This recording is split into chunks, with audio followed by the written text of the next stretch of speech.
Yo guys, it's Centaur here, and I'm back at it again with Gerjo and Sam. Yo, what's up? Already getting right into it. This episode was a banger. Oh my god. Oh This my is god. sick. Bruh, the twists and turns. Here's what I was saying this like earlier when we were setting up. Bruh, this is probably like the best Attack on Titan episode released. Because the reason I'm saying that is because I explained this to the boys earlier. It's like you layer all the complexities of learning what you're learning throughout the show, and sort of you're picking up all the pieces of the lore and the story, and you're trying to detective it, and it comes to this climax. This is the climax essentially.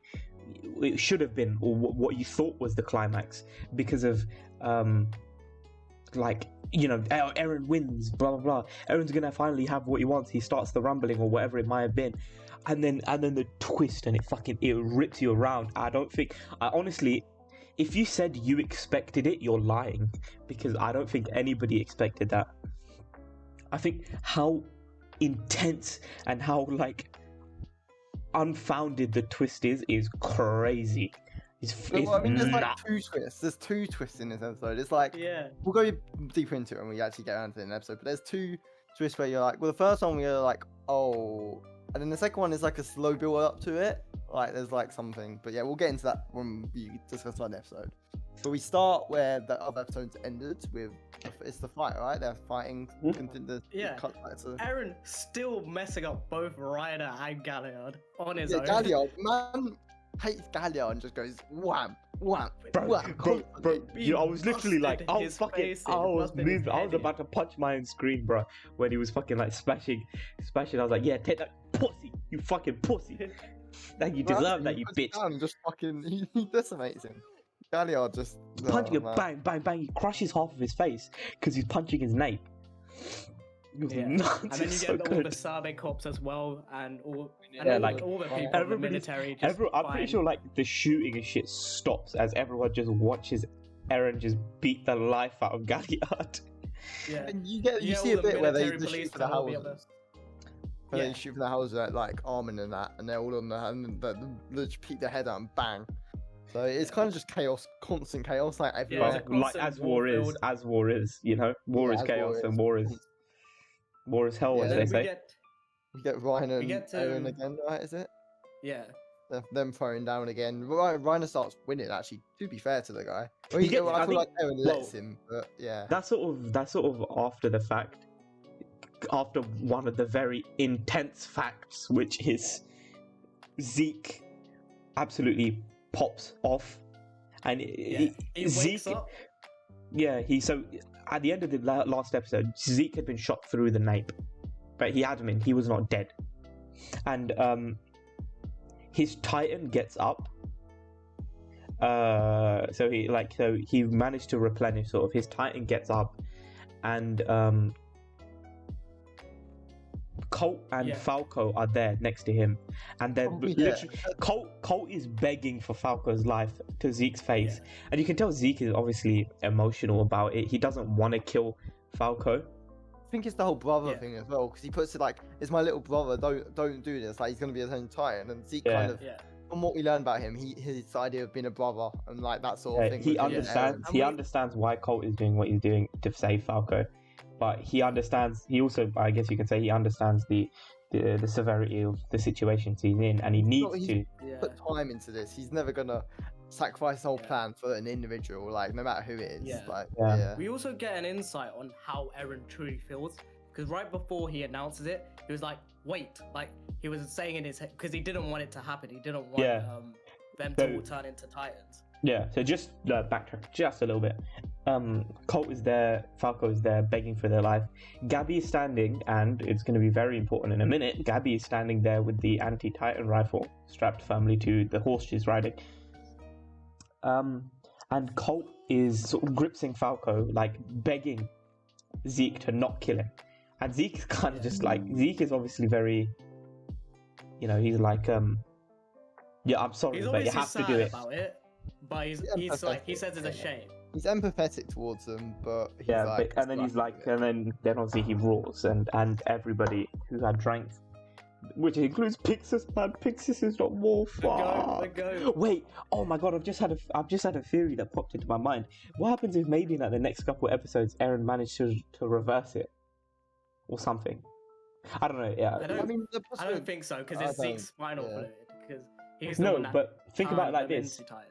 They said Ymir has like unlimited, infinite power, and they said in previous episodes she could change the entire biology of all of the subjects of Ymir. Well, not Ymir herself, but the founder Titan could change the biology of all the subjects of Ymir to make them completely immune to a disease in a single day, and they'd be completely fine.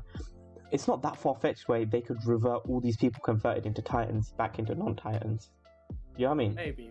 We don't know the extent of her powers yet. We know that she can turn everyone into Titans, but we don't know if they can turn back into human. Yeah, it might possibly be. Obviously, besides eating a Titan shifter. But yeah, and then we cut back to the fight after this whole situation. The scream happens, and we get this cool. Well, just before the fight happens, so the scream happens, and then Zeke is shot through his nape by Maggot. The second time. Yeah, and then he says, "We got him." Spoilers, he didn't. Yeah, and then he screams. They all turned in. We see the aftermath of the scream with just everyone getting fucking turned in. Yeah, everyone turns mirror to episode 1, season 1. Yeah, very similar.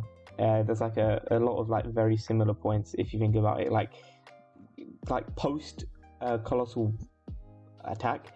All the Titans like flooding into the city. Everyone's like, "Yo, what the hell is happening?" Like people getting eaten left, right, and center. Yeah. And but after the scream, just before Zeke screams, Eren sort of sticks out his hand to say, "Stop." Yeah, that's what I was talking about earlier. He was like, "Wait," like he didn't want it to happen. But yeah, going forward from that, right after we see like Falco just charge at Reiner, like. Yeah. Obviously trying to eat him because Zeke had commanded him to do it. But so so Zeke had commanded Falco to eat Reiner literally just before they took the shot at his nape. So Reiner thought he was dead because at this point Zeke's body is decaying because, again, spoilers. He detaches from his Titan. So he does the same play that Peak did, where he detaches from his Titan, so it looks like he's dead, but he's not actually. But Reiner's like, basically, like, it kind of shows, like, I thought I was right, because I said that Reiner was going to be the one that gives Falco his Titan, but I'm okay. There you go, right, because like, the second before, the Falco's about to eat Reiner, he just, who's it, thingy, what's his name? Galliard, is it Galliard? Yeah, Galliard. So, just before, up and goes, "Take me, eat me." Yeah, just before that, Reiner's sort of like, he's coming to terms, he's saying like, "They don't need me anymore now, I can die, blah blah blah." But and the reason why Porco sacrifices himself is because he got the memories of his brother from Reiner. His older brother, and he's like, his older brother basically saved him. Sort of like, he obviously felt sympathetic and obviously wanted to save Reiner because sort of repay the favor. And so once then Falco's Titan, which by the way they did him dirty, his neck is fucking huge. Why? It's like so long, it's like a fucking giraffe. But yeah, anyway, Falco eats Porco.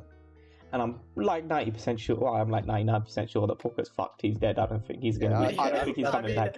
I think we're 100% sure he's dead. He's like. Listen, the only guy that gets eaten and survives is Eren. He's the only the boy. The amount of twists and turns that I've been having lately, fucking, who knows? Yeah. He's not important enough to be saved. Not from that. We saw him get digested. Probably not. Yeah, probably not. Because he bit him in half. And then we see. I mean, right as this happened, Reiner gets pissed and starts bashing in Eren's face, and then obviously Eren hardens his Titan. Side note: when Eren uses the ability, great significance on the eyes. And here's the thing: I think both eyes go green. I think. No, not Reiner's. Not Reiner's, just Eren's. Because Eren's eyes, like it zooms in on Eren's eyes, and Eren's eyes turn green, and then he uses the ability, and then he uses his power. It's what I was saying was like kind of like this might be another like sort of very subtle hint that the anime is going to end different to the manga, because obviously the manga is not colored, I don't think. But so they wouldn't be able to really see a change in eye color in the manga. But here in the anime, it's made a constant emphasis that his eyes are changing color. Like, this is like anime only stuff. It was the same thing with the Berserker mode earlier, and like early season. But anyway, But side note. after that, Eren goes running in. He sees Zeke come out with his Titan. Yeah, they notice. And then when the biggest moment, Gabby shoots Eren and his head comes flying off. He takes his head clean off his fucking shoulders.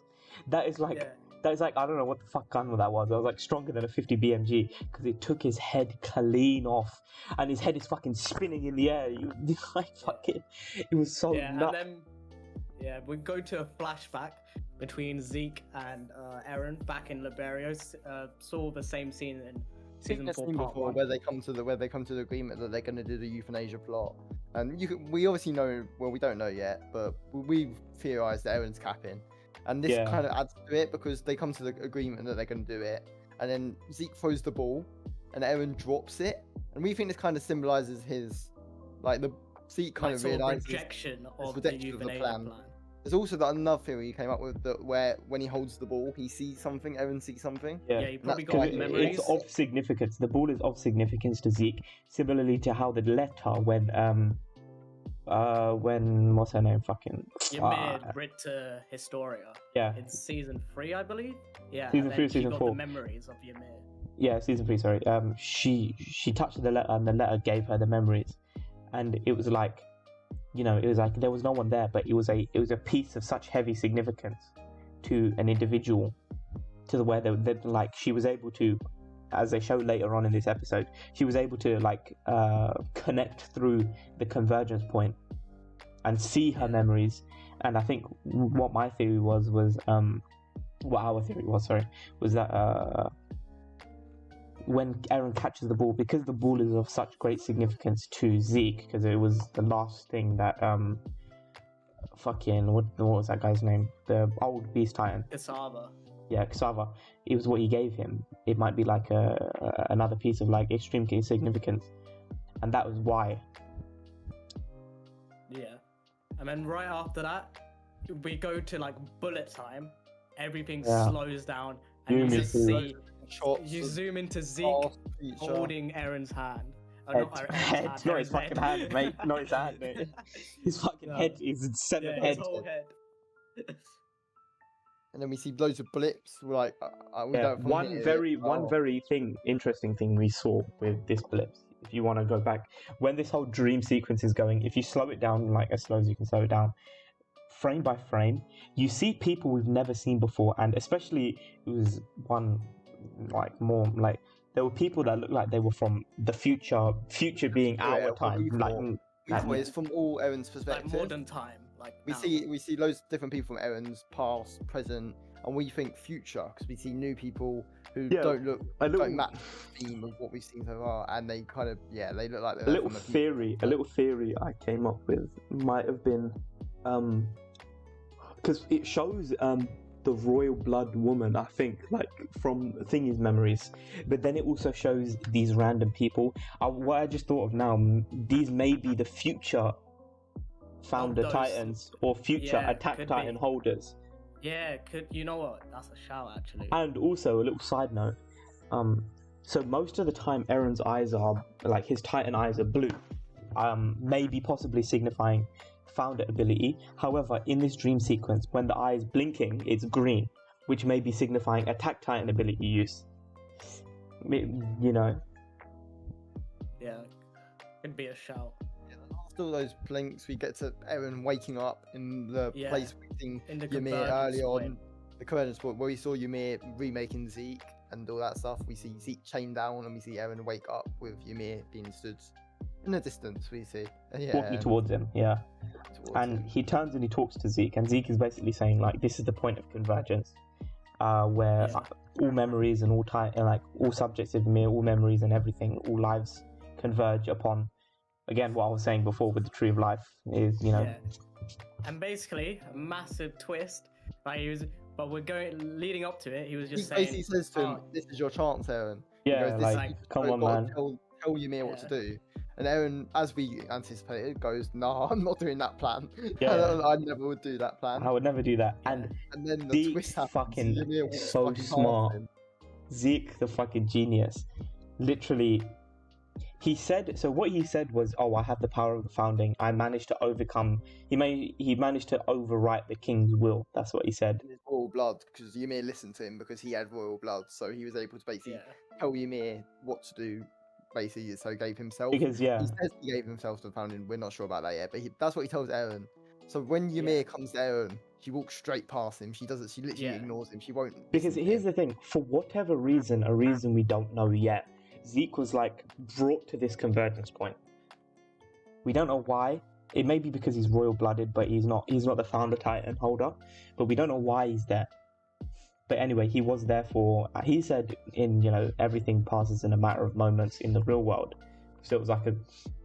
But he's been there for years. He said. years. And he was there years waiting for, because I'm assuming only Aaron's head arrived, and then she had to build his entire body.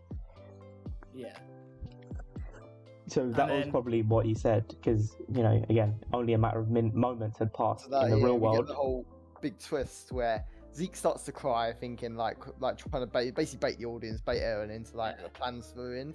And then he unchains himself. He stands up, And then like Zeke sort of already knew. He already sort of saw through Aaron that he would never like agree with this plan. He was sort of testing Aaron in a sense to see if he would go through with it. And then he chained down Aaron. Yeah, he reveals he has like basically the power. He chains down Aaron and says, but then the point that we come to with is he says to Aaron, "I want you to do this with me. I won't abandon you," which kind of goes with his character. And I think that's near the end of the episode. We have this long discussion about how he has the power. Yeah, then, but I think again, I think it was what it was. He said he had to do this together, which is like why? Lots of emphasis on So maybe Zeke has like somewhat of control of the founding ability, but maybe the final decision still lies on Aaron. That's what we and he has to like convince Aaron. He has to convince Aaron to try and basically. We was thinking maybe they have to both agree together. Like exactly. they said on one viewpoint for them to force something to happen. They have to come to one perspective, one agreement, both of them, like 50-50.